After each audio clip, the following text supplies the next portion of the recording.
যতই ব্যথা আসে থাকবে অল হয়ে পাপে কি তুই দুঃখ লইয়া বসবে তারে ভালো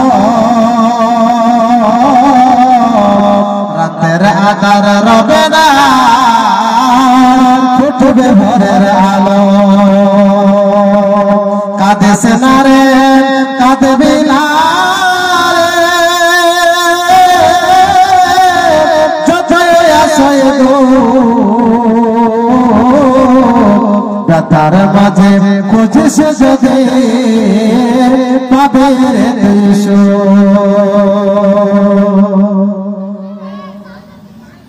মা বোনেরা এইভাবে যদি আপনারা বসে থাকেন আর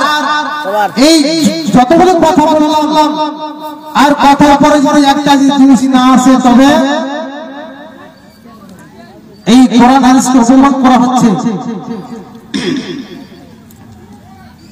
আমার মা বোনদেরকে